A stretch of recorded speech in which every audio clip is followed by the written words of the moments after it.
নমস্কার বন্ধুরা, রসে বসে বাঙালি উইথ ফুড ব্লগে আপনাদের জানাই স্বাগত। আজকে আমি তৈরি করব রাজমা, আর একদম খুব তাড়াতাড়ি ঝটপট তৈরি করে নেব। প্রথমে কড়াইয়ে তেল দিয়ে দিলাম। তেলটাকে একটু গরম করে ফোড়নে দিচ্ছি 2-3টে এলাচ, দারচিনি, তেজপাতা, সাদা জিরে আর শুকনো লঙ্কা দিয়ে ফোড়নটাকে একটু ভেজে নেব। ভেজে নেওয়ার পর দিয়ে দেবো 2 বড় থেকে পেঁয়াজ কুচোনো।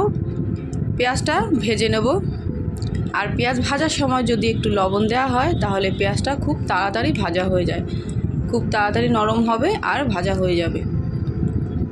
তো একটু লবণ দিয়ে দিলাম, দিয়ে এইভাবেই নেড়েচেড়ে ভেজে নেব।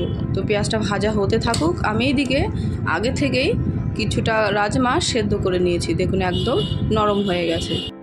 পেঁয়াজটা অনেকটা ভাজা হয়ে গেছে আর আমি রাজমা সেদ্ধ করে জলটা ফেলে দিয়েছি। আপনারা চাইলে জল সমেত রাজমাটাকে ব্যবহার করতে পারেন। তো পেঁয়াজ ভাজার পর দিয়ে দিলাম এখানে 1 চামচ আদা বাটা, রসুন বাটা আর পাকা লঙ্কা বাটা দিয়ে পেঁয়াজ রসুন আদা ভালো করে একটু ভেজে নেব যাতে কাঁচা গন্ধটা চলে যায়।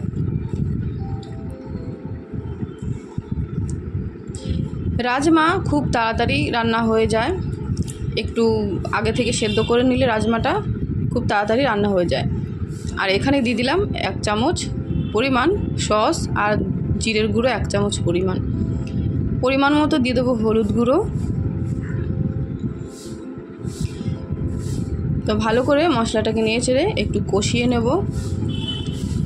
এই রাজমা কিন্তু নান বা পরোটার সাথে খেতেও বেশ ভালোই লাগে। তো এবার দিয়ে দিলাম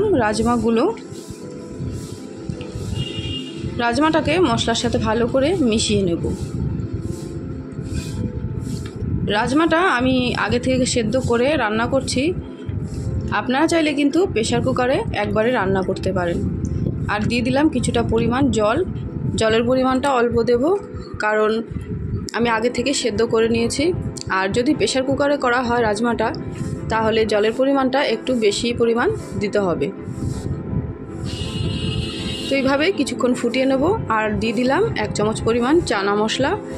চানা মশলা না থাকলে এখানে গরম মশলার গুঁড়ো ব্যবহার করা যেতে পারে। আর কিছুটা দিয়ে দেবো, খুবই অল্প পরিমাণ দিয়ে দেবো কেশরি মেথি।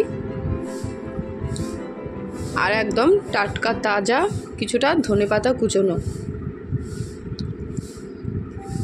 তো আবারও কিছুক্ষণ নাড়াচাড়া করে মিশিয়ে নেব।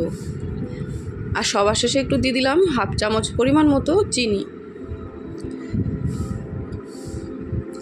আর একটু নেড়ে চেড়ে আমি লবণটা চেক করে নেব। একটু লবণ দিয়ে দিলাম, দিয়ে আবারও মিশিয়ে নেব। রসে বসে বাঙালি উইথ ফুড ব্লগ চ্যানেলটিকে সাবস্ক্রাইব করবেন আর পাশে থাকা বেল আইকনটিকে প্রেস করে রাখবেন, যাতে সবার আগে পরবর্তী ভিডিওগুলো সবার আগে আপনার কাছে পৌঁছে যাবে। তো 1 চামচ দিয়ে দিলাম বাটারটা দিয়ে দেওয়ার পর আবারও নেড়ে চেড়ে মিশিয়ে নেব। তো একদম রেডি রাজমা। তো কেমন হলো আজকের রেসিপিটা অবশ্যই কমেন্টে জানাবেন, আর ভালো লাগলে লাইক করবেন। তো ভিডিওটা এখানে শেষ করছি, আবারও দেখা হবে নতুন ভিডিওর সাথে, নতুন রেসিপির সাথে। সবাই ভালো থাকবেন, সুস্থ থাকবেন।